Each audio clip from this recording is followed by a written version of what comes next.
এই জায়গাটা নাকি খুব হন্টেড জায়গা। বরিশালের একটা চরফ্যাশন এরিয়ার একটা জায়গা। আমি আসছি আজকে সকালে ঘুরতে, সাহস করে আসছি। সবাই নাকি ভয় পায় এখানে, বাট আমি আসছি, আমার কাছে ভালো লাগছে। ন্যাচারাল তো, চারপাশে বন, ঝোপঝাড়, বাঁশঝাড়, তারপরে এদিকে ঝিলের মতো।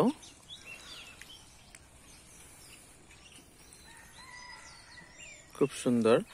কিন্তু আমার কাছে সবচেয়ে ভালো লাগতেছে এখানে এসে অনেক কিছু যেগুলো আমি খুব মিস করি ছোটবেলায়, যেগুলো খুব দেখতাম। এই যে এগুলো হচ্ছে বেত গাছ।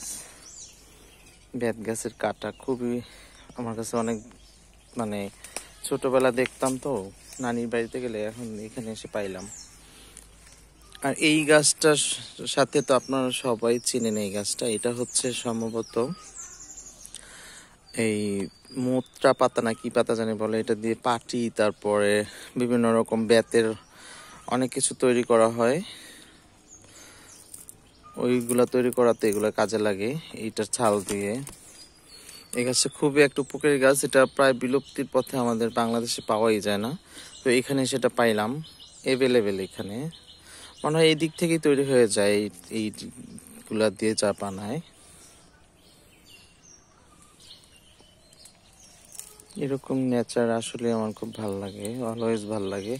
তো এখানে এসে এরকম গাছগুলো আমি দেখলাম অনেক বছর পরে, যেগুলো দেখাই হয় না। মিস করি ছোটবেলার সেই শৈশব স্মৃতি। ভাল লাগছে, চারপাশটা বন জঙ্গল, খুব সুন্দর এরিয়াটা।